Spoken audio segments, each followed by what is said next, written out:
Amoureux de la cuisine africaine, bonjour. Ici Kimi Douama et bienvenue dans la nouvelle version de votre émission Makusea Mama Kimi, l'émission qui met à l'honneur la cuisine africaine.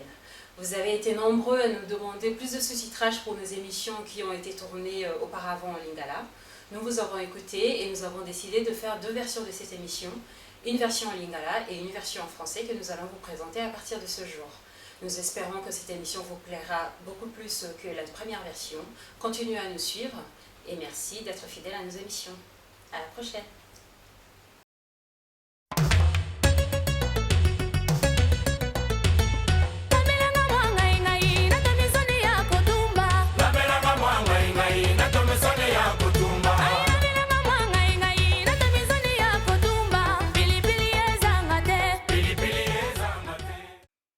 Amis de la cuisine africaine, bonjour. Je suis Kimi Douama et bienvenue dans le Makusea Mama Kimi, l'émission qui met à l'honneur la cuisine africaine.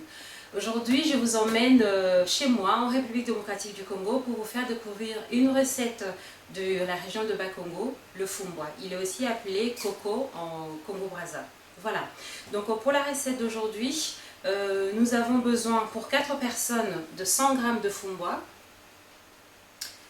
du poisson fumé, de la pâte d'arachide, un oignon, 2 cuillères de tomates pelées, une petite cuillère de tomates concentrées, 2 gousses d'ail, quelques brins d'essuie-boulette et de l'huile de palme. Voilà, donc nous allons donc passer à la préparation de ce fumbwa. Voilà, donc pour commencer la préparation de ce fumbwa, on va commencer par travailler notre poisson fumé. Donc pour le poisson fumé, moi je prends souvent donc, le moto. Si vous allez dans les épiceries congolaises, vous demandez, parce que la viande est plus tendre et c'est plus facile à préparer, en fait plus rapide aussi parce que la viande est déjà tendre. Si vous prenez les autres sortes de poissons fumés, en fait la viande est plus dure, il faut la laisser tremper beaucoup plus longtemps. Alors que là on va le travailler, vous verrez dans quelques minutes. Donc on va commencer par travailler le poisson fumé, qu'on va juste casser en gros morceaux, comme ça, et qu'on va tremper dans l'eau, mettre sur le feu et porter à ébullition. Ensuite, nous allons prendre notre oignon, l'ail et notre ciboulette, le passer au mixeur, parce que dans ce cas, on ne voudra pas forcément retrouver des petits morceaux de légumes dans l'autre fumbwa, donc on va tout passer au mixeur. Voilà, donc une fois nos ingrédients mixés, on va passer donc à la préparation du fumbwa. Alors il y a une particularité avec le fumbwa, c'est que qu'on l'achète au pays ou ici, à l'intérieur, vu que c'est des feuilles qu'on coupe en fait émincées avec des grands couteaux bien aiguisés, il y a toujours en fait des petits brins, soit des feuilles, soit des petits brins, donc de bouts de tiges qui s'incrustent dedans. Donc la technique que vous devrez avoir, c'est comment donc trier le fumbwa pour garder que le bon, jeter les grandes feuilles et les tiges que vous trouverez dedans. Donc là vous avez votre fumbwa et la technique c'est juste en fait de les séparer. Vous verrez que les petites tiges en fait tomberont d'eux-mêmes et vous n'aurez pas besoin de travailler beaucoup. Vous voyez comme là on récupère une grande feuille par exemple qu'on mettra de côté et automatiquement comme ça lorsque vous épluchez en fait je ne sais pas trop comment on dit ça en français, africaine que je suis, voilà.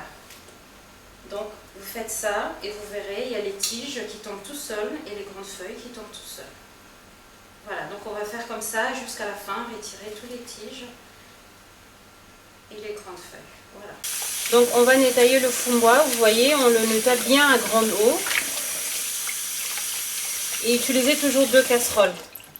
Vous trempez le fumbwa dans l'une, vous récupérez et vous la mettez dans l'autre.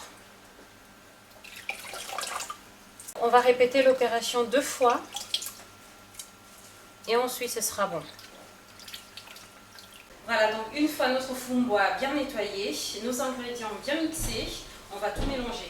Donc on va mettre tous les ingrédients qu'on avait cités tout à l'heure, la ciboulette, l'oignon, tomates pelées, tomates concentrées, l'ail et l'huile de palme, sauf la pâte d'arachide qu'on mettra vraiment en dernier. On rajoute donc de l'huile de palme pour bien doser.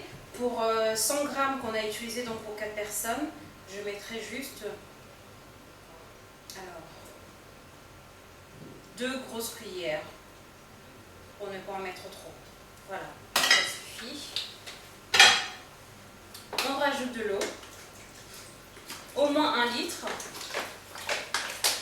et laisser donc au feu minimum 1 heure. Voilà. Voilà, donc la prochaine étape de notre fumba, c'est donc de préparer le poisson que nous avons laissé tremper dans l'eau chaude. Donc la prochaine étape, ce serait en fait de le désosser et de l'émietter. Donc on va enlever toutes les arêtes et on va ne garder que la chair. Voilà, donc ça va être un peu fastidieux. Voilà, donc après avoir enlevé toutes les arêtes du poisson, le laver plusieurs fois à grande eau, toujours en utilisant 2 récipients, hein, comme ça permet de bien laisser tout le saleté dans l'un et ne pas le transvaser dans l'autre. Voilà. Voilà, donc prochaine étape, donc on va donc mettre le poisson qu'on vient donc de laver dans le fumba et on va rajouter aussi la pâte d'arachide pour finir la cuisson. Voilà, donc entre-temps, pendant 1 heure qu'on l'a fait cuire, on a entre-temps rajouté de l'eau, hein, parce que ce qui compte, c'est pas tant la quantité d'eau ni le temps de cuisson, c'est vraiment en fait que vous sachiez repérer par rapport à l'odeur quand le fumba est prêt. Alors, étape très importante pour ne pas que la pâte d'arachide brûle dans la casserole, parce que c'est un aliment qui brûle facilement, en fait, qui ne supporte pas le feu. Dès que vous avez mis le poisson et la pâte d'arachide, vous ne tournez pas le fumba, vous baissez simplement la température. On va continuer la cuisson à feu doux pour que la pâte d'arachide prenne bien le temps de cuire et que notre casserole ne brûle pas, parce que ça brûle assez facilement. Voilà, donc là on va couvrir et on va continuer la cuisson à peu près 1/4 d'heure, 20 minutes, mais à feu doux. Voilà, donc notre fumba est prêt. On a laissé cuire la pâte d'arachide très doucement, vous voyez, ça n'a pas du tout collé tout en bas. Voilà, donc il faut juste rectifier l'assaisonnement au niveau du sel et piment. Voilà, donc on peut donc passer à table. Voilà, donc c'est fini pour notre recette de fumba. J'espère que vous avez été contente de nous suivre. Donc, testez la recette chez vous et envoyez-nous vos commentaires, vos questions sur notre site www.toutenlingala.com. Et surtout, n'hésitez pas pour vos réceptions à faire appel à nous www.doma-traiteur.com. Voilà, j'ai été ravie de vous recevoir. À la prochaine!